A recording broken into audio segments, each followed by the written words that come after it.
بالله من الشيطان الرجيم بسم الله الرحمن الرحيم الحمد لله رب العالمين والصلاة والسلام على سيدنا ونبينا مولانا محمد وعلى آله وصحبه أجمعين.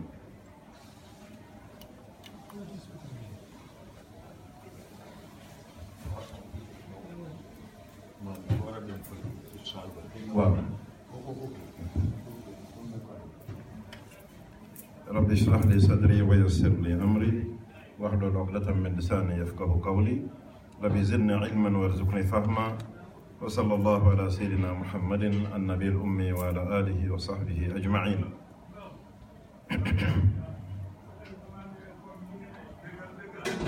We will continue today by the grace of Allah with Surat al-Fiil.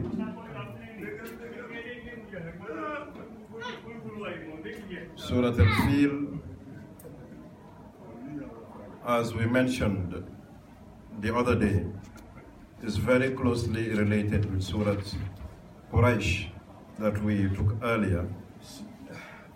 However, when we look at Surat al-Fiil, we will move into Surat al-Quraysh a little, just in summary, to see the connection that is between the two surahs.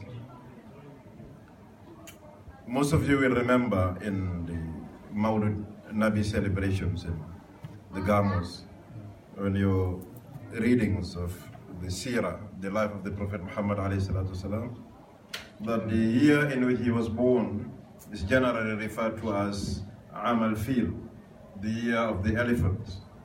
And Surat al-Fiil is the surah named after the elephant.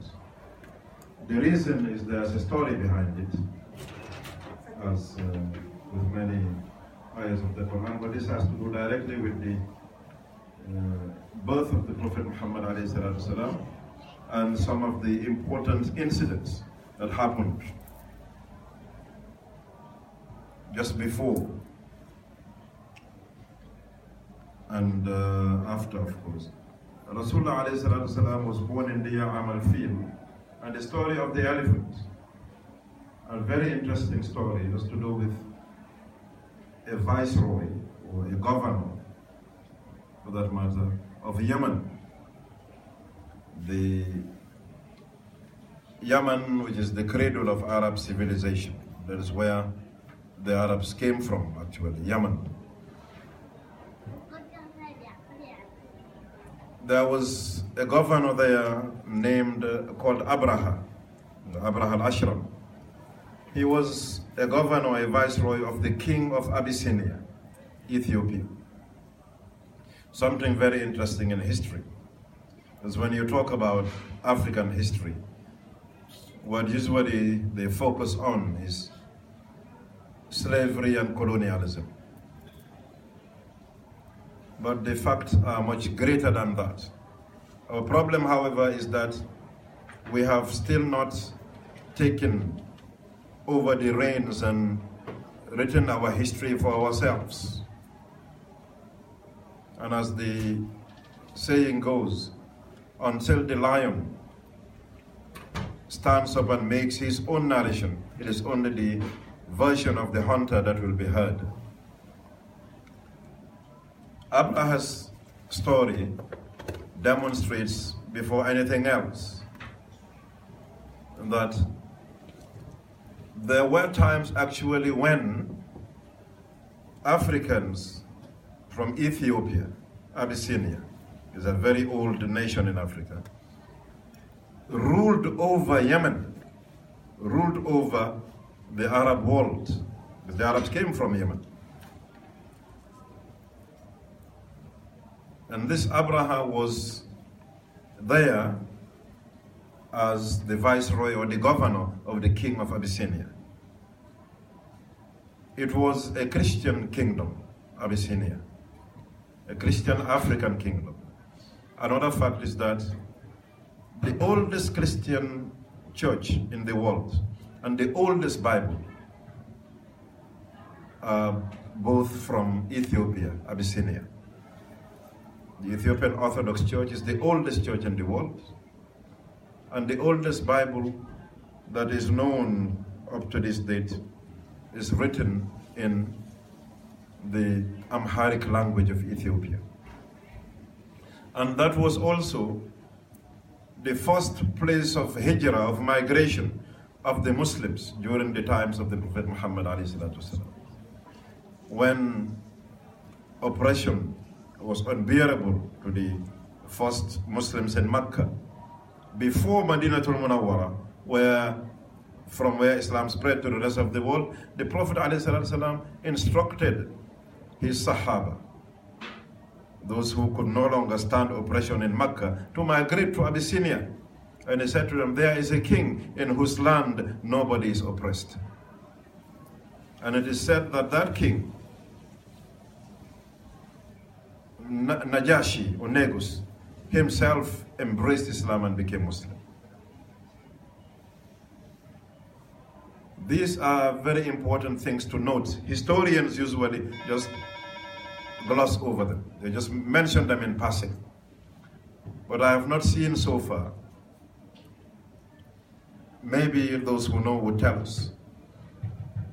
Any historian doing far-reaching research on this issue, that Christianity, as we know it today,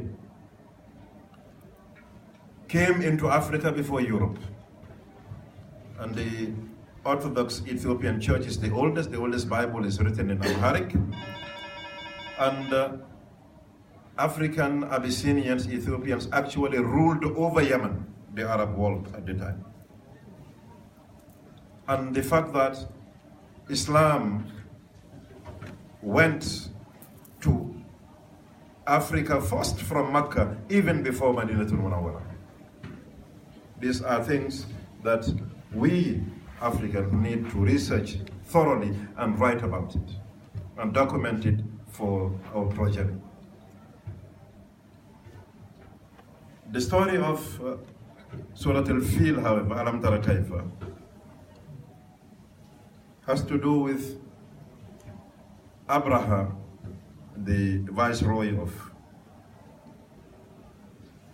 Abyssinia in Yemen, perhaps under the instruction of the king of Yemen, built a magnificent church in the Yemeni capital of the time.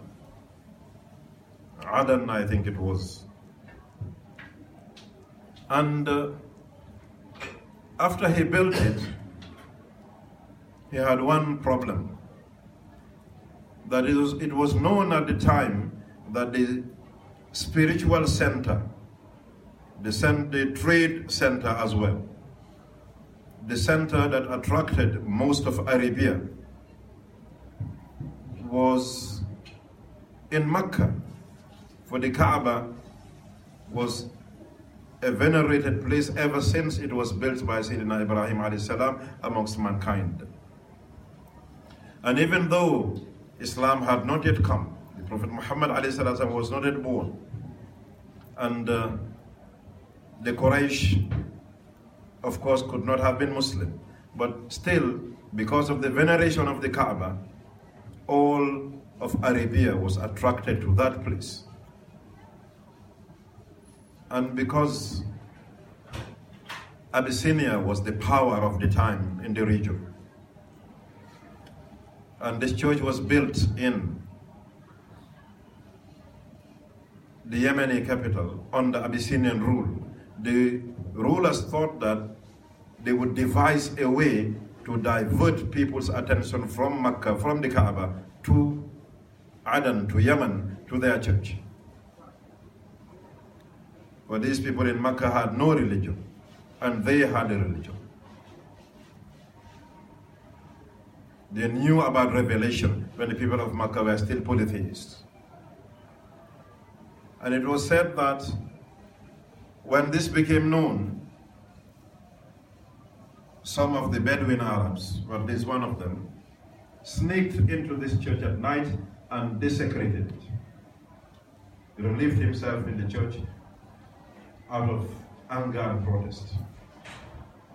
And when the ruler, the viceroy, came to know about this, he vowed to execute his plan and to go to Mecca and destroy the Kaaba. And then it would be the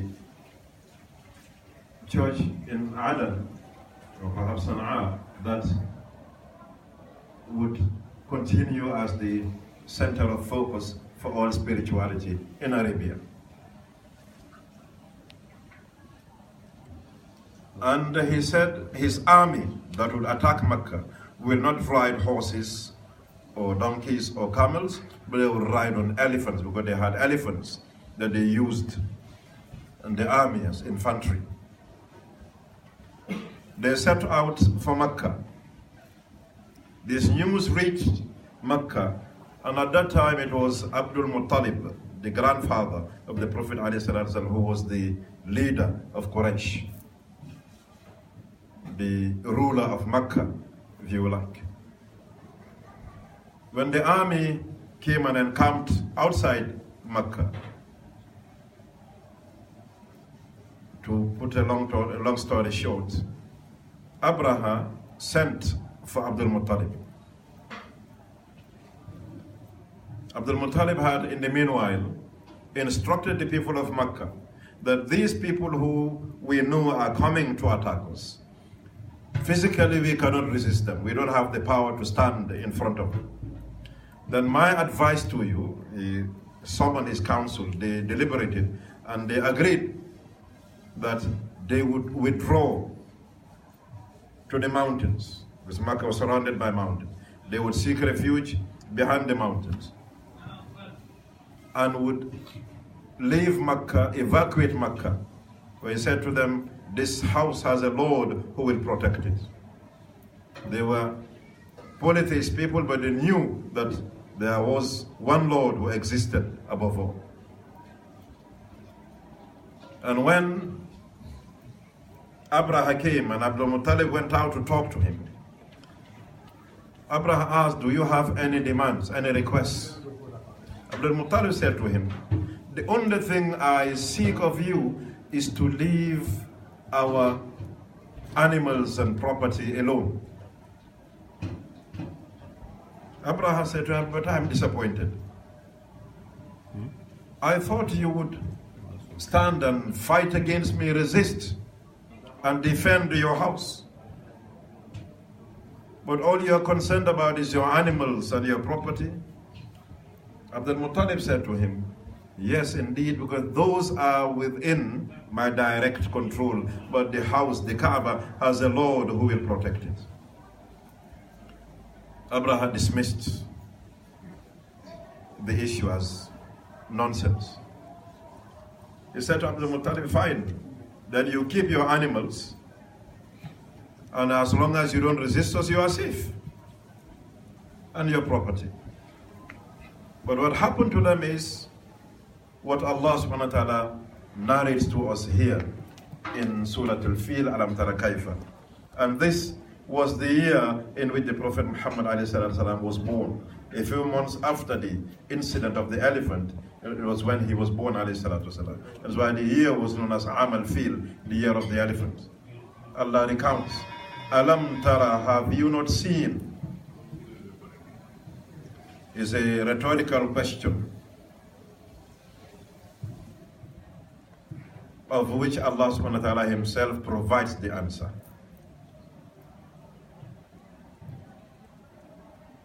The question is to draw our attention to the importance of the issue at hand. Alam tara, have you not seen? Don't you recall? Kaifa, how fa'ala rabbuka, your Lord dealt bi ashab al-Fiil, with the companions of the elephants, with the army of Abraha who came with elephants to attack and destroy the Kaaba. It was a political motive. Alam yaj'al kaydahum fi tadlil. Alam yaj'al, did your Lord not make or not cause kaydahum, their scheme, their stratagem, their plan, fi tadlil, to go into disarray? Did he not destroy their plan?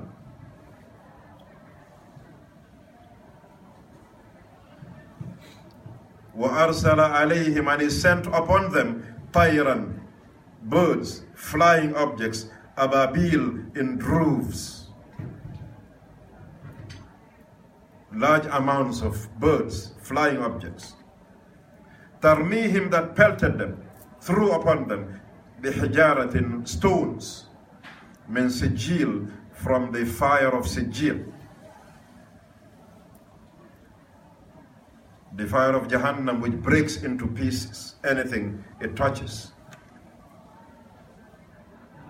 فَجَعَلَهُمْ, and then made them, as a result of those stones which they were pelted with, thrown upon them, كَعَصْفٍ, like clay, like haze, dry grass, ma'kul, that is edible by animals. That is, whenever any member of the army was hit by those stones from the beak of the birds, they would dry up, all of the body will dry up like grass, hay, that animals could eat. Allah subhanahu wa ta'ala's power is beyond the comprehension of any created being. And when Allah subhanahu wa ta'ala strikes, nothing stands in his way, because he is the creator and possessor of all.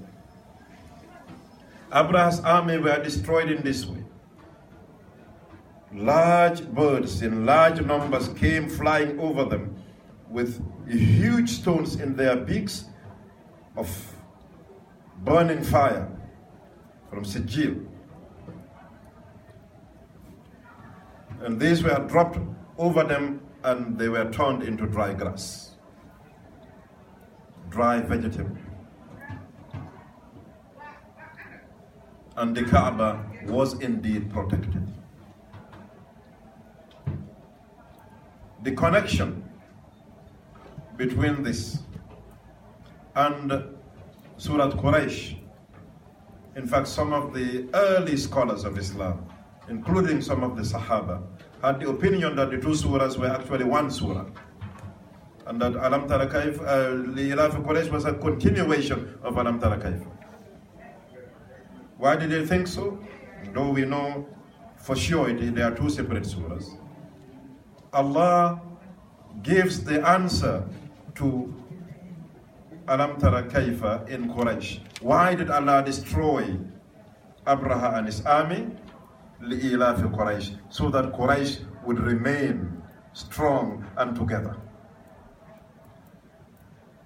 so that their engagement in trade for their survival would not be disturbed, so that they would give thanks and praise to Allah and would worship Allah, the Lord of the house, the Lord of the Kaaba, who gave them the means to earn a living and be fed and not be hungry.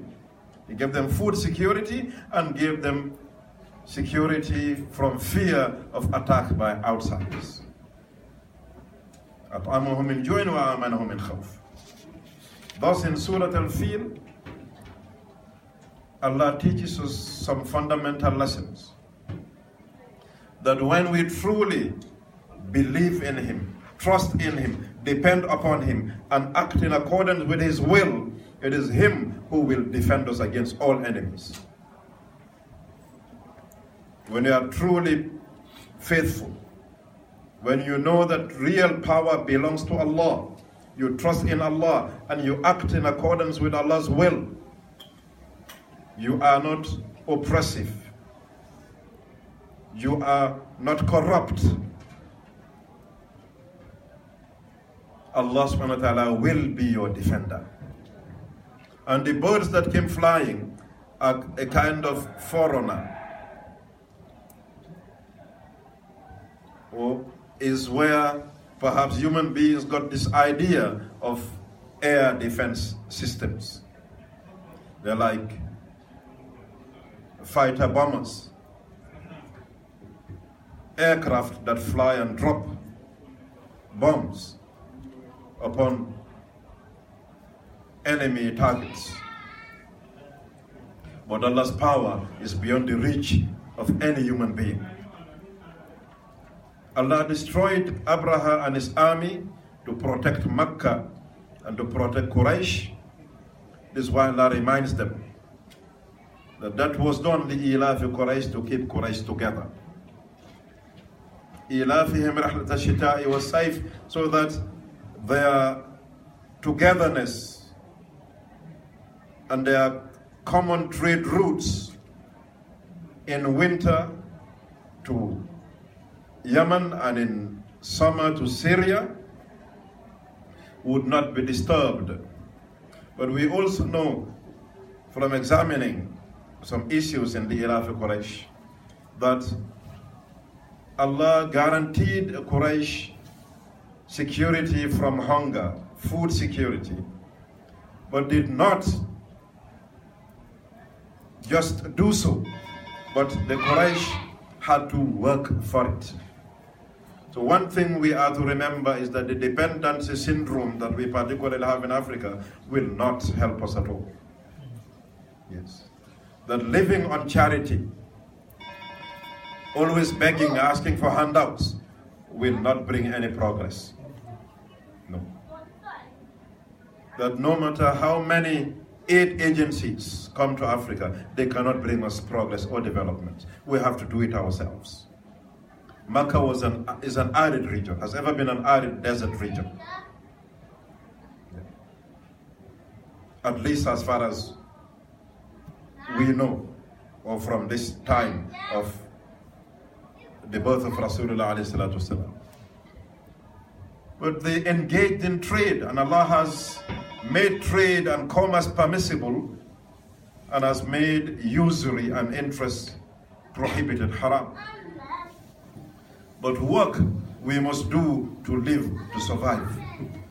But that also means, in our case in Africa today, that the environment has to be created by ourselves so that we could work.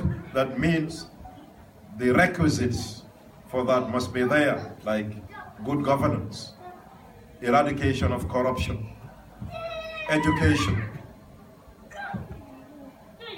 respect for civil society and civil institutions, the army staying in their place, providing people security instead of killing people, not interfering in politics and in the way the government is run, and not being dependent generally upon the West or any other place for that matter, but depending on ourselves, whether individually, privately, or publicly. That the Prophet ﷺ teaches us that the hand that gives is always superior to the hand that begs. And that you take your axe and go into the bush and fetch firewood and come and sell it and live on that is much better for you than to stand in the streets and beg people whether they give you or they don't. But we must also realize that real power does not belong to any person, to any human being, to any political party, to any tribe, to any nation, but real power belongs to Allah. Thus, our allegiance, our worship should be to Allah subhanahu wa ta'ala. Our laws and rules and regulations, our norms and values, our traditions should all be derived from Allah and the book of Allah and the traditions of Allah's Messenger sallallahu alaihi wasallam. And the prophetic way is the way that we should follow, and not our own ideas and philosophies or isms and schisms. For it is Allah who ultimately is the provider of food against hunger, and He is the provider of security against any perceived fear or threat, whether from within or from without. These basically are some of the issues addressed by the two noble surahs of al-Fiil and Quraysh. صدق الله مولانا العظيم وبلغ رسول النبي المصطفى الكريم، ونحن على ما قال ربنا مولانا وخالقنا ورازقنا من الشاهدين. ربنا آتنا في الدنيا حسنة وفي الآخرة حسنة وقنا عذاب النار. ربنا لا تزغ قلوبنا بعد إذ هديتنا وهب لنا من لدنك رحمة إنك أنت الوهاب. ربنا إنك جامع الناس ليوم لا ريب فيه إن الله لا يخلف الميعاد. اللهم أعنا على ذكرك وشكرك وحسن عبادتك. اللهم زدنا علما وارزقنا فهما وعلمنا ما ينفعنا وانفعنا بما علمتنا، ولا تجعل الدنيا أكبر همنا ولا مبلغ علمنا، ولا تجعل مصيبتنا في ديننا، وانصرنا يا ربنا على أنفسنا وعلى أعدائنا أعدائك أعداء الدين، وقل رب اغفر وارحم وأنت خير الراحمين. ربنا آتنا في الدنيا حسنة وفي الآخرة حسنة وقنا عذاب النار. ربنا لا تزغ قلوبنا بعد إذ هديتنا وهب لنا من لدنك رحمة إنك أنت الوهاب. وصلى الله على سيدنا محمد النبي الأمي وعلى آله وصحبه أجمعين. سبحان ربك رب العزة عما يصفون وسلام على المرسلين والحمد لله رب العالمين.